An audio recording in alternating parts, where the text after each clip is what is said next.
Hello, bachcho. Let's read a given question. The question says two blocks A and B, each of mass m, are placed on a smooth horizontal surface. Two horizontal forces F and 2F are applied on the two blocks A and B respectively, as shown in the figure.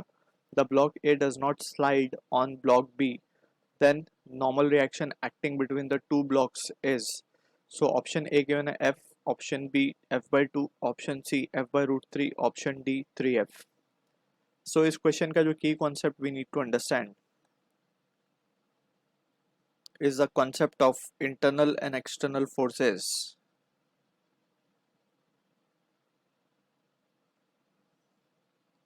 And also we need to have an idea about the concept of Newton's second law, which says net force acting on a body is mass times acceleration. ठीक है, तो अब internal force की अगर हम बात करें, so due to application of external force, या फिर अगर दो बॉडीज कांटेक्ट में है, so they must be imparting force on one another, and that force is we called it as to be the internal force, right? So internal force system के within लगती है and external we applied externally. जैसे कि यहाँ पे अगर हम situation देखें तो ये F और 2F are the external forces. अब इंटरनल फोर्सेस के बारे में हम देखते हैं कि कौन सी होगी. सो यहाँ पे हम समझते हैं, अगर हम इन दोनों ब्लॉक्स को थोड़ा सा अपार्ट करके बनाएं,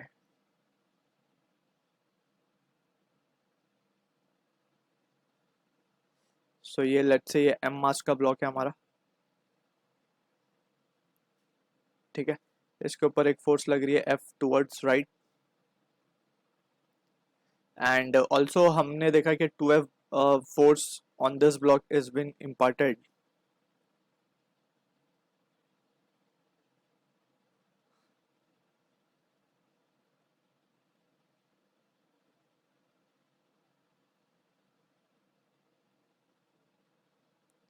ये भी M मास है. This angle is 30 degree, and यहाँ से जो फोर्स लग रही है वो है 2F.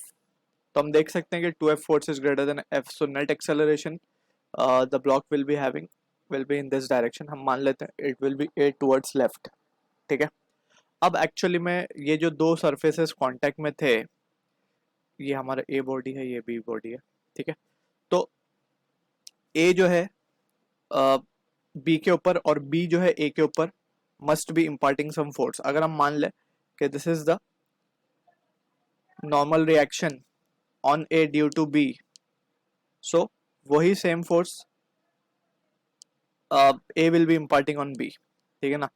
दोनों का मैग्नीट्यूड सेम होगा, डायरेक्शन अपोजिट होगा, क्योंकि जब हम इनको देखते हैं जॉइंट कंडीशन में, सो बोथ ये दोनों फोर्सेस आपस में कैंसिल आउट कर रही हैं, वरना मूव हो जाते हैं ब्लॉक अलग अलग, लेकिन यहाँ पे मूव नहीं हो रहे. दैट मीन्स के both forces are cancelling each other. And by Newton's third law भी हमें पता है कि बॉडी हमेशा equal and opposite force impart करती है, right, and that forces must be of same nature. तो यहाँ पे दोनों ही फोर्सेस नॉर्मल रिएक्शन है, ठीक है.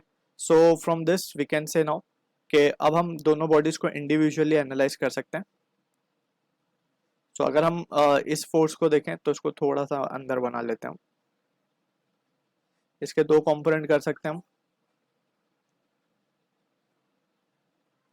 ये एंगल हमारे पास 30 डिग्री है, तो ये भी 30 डिग्री हो जाएगा, तो this will become 60 degree, right. 60 degree होगा तो इसको यहाँ लिख देते हैं. सो दिस विल बी, ये है हमारा n, तो ये हो जाएगा n cos 60, ये हो जाएगा ऊपर वाला n sin 60. सिमिलरली इसको अगर थोड़ा अंदर बना ले, और नॉर्मल रिएक्शन हमेशा परपेंडिकुलर लगता है सरफेस के, ये भी चीज़ हमें ध्यान रखनी है. सो यहाँ पे हम देख सकते हैं this angle will be 60 degree, sorry 30 degree होगा ये. सो this angle will be 60 again. देख सकते हैं हम ट्राइंगल से भी, ये एंगल होगा 60, so this angle will become 30, so this will be 60 again. So यहाँ पे भी इसको अगर हम फोर्स को रिजॉल्व कर लें, नॉर्मल रिएक्शन को, तो n cos 60 नीचे की तरफ लग रहा होगा n sin 60, ठीक है. अब यहाँ पे हम इक्वेशंस लिख देंगे. By equation of Newton second law we can write F net is equals to m into a, mass into acceleration. तो नेट फोर्स की अगर हम बात करें, अलोंग हॉरिजॉन्टल की हम बात कर रहे हैं. So along horizontal we are applying this forces, जो इक्वेशन हम अप्लाई कर रहे हैं. So it can be written as n cos 60 minus of f will be equals to m into a. Right. Similarly यहाँ पे जब हम F net M A apply करेंगे, सो यहाँ पे हम क्या देख सकते हैं, it will be 2f, acceleration अभी भी इस तरफ ही है, 2f minus of n cos 60 that will be equals to M A. ठीक है. तो यहाँ पे हम देख सकते हैं, लेट्स से हमारा एक्सप्रेशन नंबर 1 है, ये हमारा एक्सप्रेशन नंबर 2 है. सो अगर हम देखें तो एल एच एस दोनों के इक्वेट किए जा सकते हैं because R H S is same. So यहाँ पे हम लिख सकते हैं n cos 60 will be n by 2 minus f will be equals to 2f minus of n by 2. So यहाँ से हम देख सकते हैं कि n is coming out to be 3f. So this is the normal reaction force acting between the two blocks. So options को अगर देखें तो D will be the answer for this question. I hope you understood the solution. All the best.